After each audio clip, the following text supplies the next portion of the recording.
Alors pour ce premier élément de cours, vous avez trois limites dont il faut déterminer la valeur, tout ça en utilisant la limite du taux d'accroissement lorsque la fonction est dérivable au point. Donc j'ai rappelé ici, dans un premier temps, les éléments à connaître. Donc, rappelez bien effectivement toutes les hypothèses nécessaires pour pouvoir appliquer ce résultat, c'est-à-dire que f doit aller de i dans R, avec i intervalle de R, dérivable en A appartenant à i. Alors f' de A est égal à cette limite. Donc ici, il faut reconnaître f et il faut reconnaître petit a. Alors pour le petit a, il n'y a pas de souci, hein. Quel que soit le cas, ici petit a c'est 0, ici 0, et ici pi sur 2. Ensuite, la fonction f, c'est pareil, il n'y a pas trop le choix. Ici, c'est sinus x, et donc là, on a sinus x, mais avons-nous moins sinus a? Or, effectivement, comme sinus de 0, c'est 0, on reconnaît ici, limite, quand x tend vers 0, de sinus x moins sinus 0, puisque sinus 0 c'est 0, et au dénominateur c'est bien x moins 0, puisqu'on a x, et donc là on reconnaît la dérivée, c'est sinus prime de 0. Or, sinus prime c'est cosinus, donc cosinus de 0, et on tombe sur 1. Voici pour la première limite. Pour la deuxième limite, ici on reconnaît que f doit être e de x, donc il faudrait que e de a, en l'occurrence ici e de 0, soit bien égal à 1, ce qui est le cas. Donc on a égal à limite de e de x moins e de a sur x moins 0. Donc exactement l'expression qu'on a là. Donc c'est la dérivée de exponentielle, donc c'est exponentielle, en petit a, c'est-à-dire en 0. C'est égal à 1. Donc ici, pour justifier, car exponentielle prime égale exponentielle. Voilà, la dérivée de l'exponentielle, c'est exponentielle. Voilà pourquoi. Alors ici, toujours pareil, hein, on doit reconnaître f, petit a on l'a déjà donné. Il faudrait ici que cosinus de pi sur 2 ce soit 0, or c'est le cas. Cosinus pi sur 2 sur x moins pi sur 2. Donc ici on reconnaît bien l'expression qui est ici. Donc c'est cosinus prime de, et ici petit a c'est pi sur 2 cette fois. Ce qui nous fait sinus pi sur 2, moins sinus de pi sur 2, ce qui fait moins 1. Je réfléchis, exactement, donc moins 1. Voilà quelle est la dérivée de cette expression. Ouais, je crois que c'est tout. Alors, comme autre élément de cours, ici, vous voyez que si vous cliquez sur le lien, vous avez la vidéo. Ici, pareil, démonstration de la dérivation en un point, vous avez la vidéo ici. Et il me reste la dérivée de arcsinus, arccos et arctangente.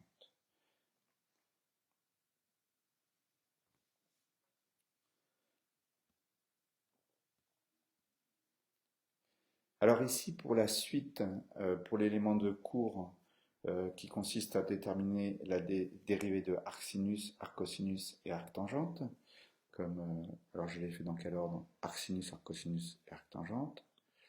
Nous avons à utiliser la formule que vous avez là, un résultat du cours, si f est défini de i dans R bijective et dérivable sur i, donc bijective, c'est bijective de i dans f de i, hein, parce que sinon ça n'a pas de sens. Hein. Donc rajoutez bien ceci, donc de i dans f de i est dérivable sur i, avec la dérivée qui ne s'annule jamais, parce que si elle s'annule, ben la fonction réciproque, on ne peut pas la représenter. Et puis elle n'est pas dérivable au point. On peut la représenter, mais alors elle n'est pas dérivable au point. On a alors ce résultat.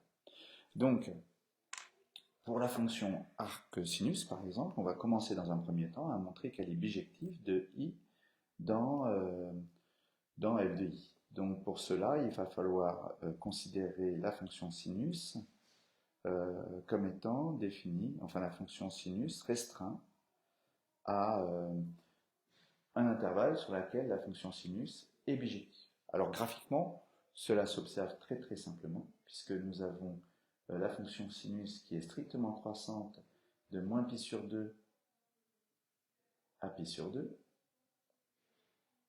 avec une tangente horizontale ici d'ailleurs, et voilà, elle fait ceci.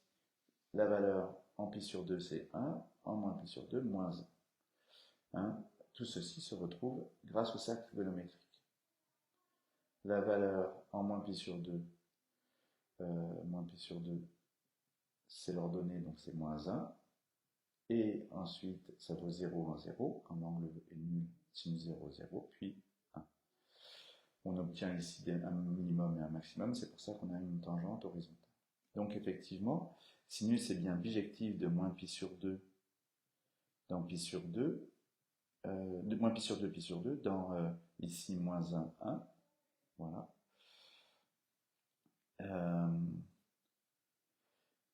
Donc sinus restreint à cet intervalle est bien bijective. Donc sinus est bien bijective de moins pi sur 2 à pi sur 2, car strictement monotone. Pour le vérifier, on a sinus prime de x qui est égal à cos x, qui est supérieur ou égal à 0, sur moins pi sur 2, pi sur 2. Donc on a le tableau de variation suivant. Cos de x, c'est la dérivée de sinus. Sinus de x, voilà, moins pi sur 2, pi sur 2, voilà. Et positive, strictement croissante, moins 1, 1. Ça permet de justifier la bijectivité. Alors maintenant qu'on a fait ça proprement, on a justifié la bijectivité, pour arriver à trouver la dérivée de sinus, déjà sinus moins 1, on note arcsinus, la fonction réciproque de la fonction sinus. Faites attention de ne pas dire fonction inverse, il y en a qui ont utilisé ce terme, c'est la fonction réciproque de la fonction sinus restreint à moins pi sur 2, pi sur 2. Donc ils ont utilisé une nouvelle notation, ce qui est très judicieux parce que sinus, elle, n'est pas bijective, c'est la fonction sinus restreint à cet ensemble. Arcsinus, c'est la fonction réciproque de la fonction sinus restreinte à moins pi sur 2, pi sur 2. On va pouvoir utiliser cette formule. Cette formule nous dit que arcsinus prime de x, pour tout x de l'ensemble de départ, c'est-à-dire qu'arcsinus va L de moins 1, 1 dans moins pi sur 2, pi sur 2. Voilà. Arcsinus prime, c'est égal, grâce à cette formule,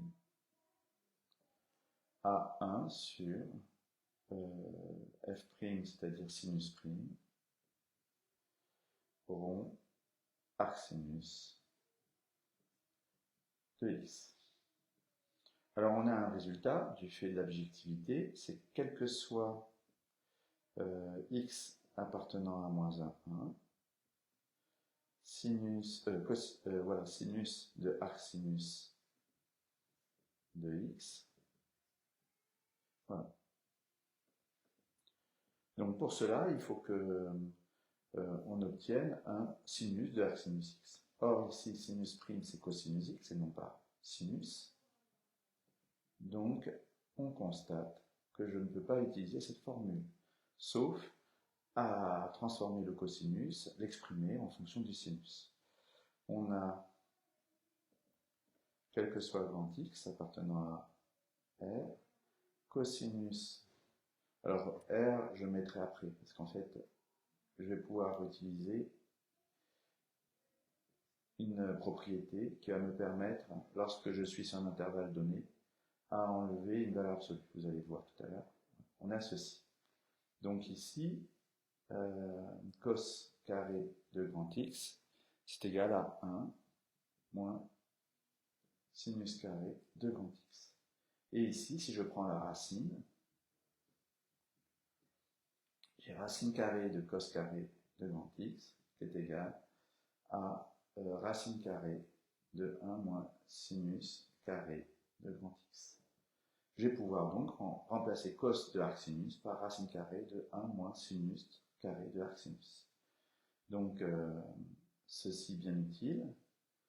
Sauf que là, au lieu de tomber sur cosinus de grand X, je tombe sur cosinus valeur absolue de cosinus grand X. Or, comme je suis ici, arc sinus est à valeur dans moins pi sur 2, pi sur 2, je suis sur un intervalle où le grand X, le arc sinus de petit x, fera que le cosinus sera positif.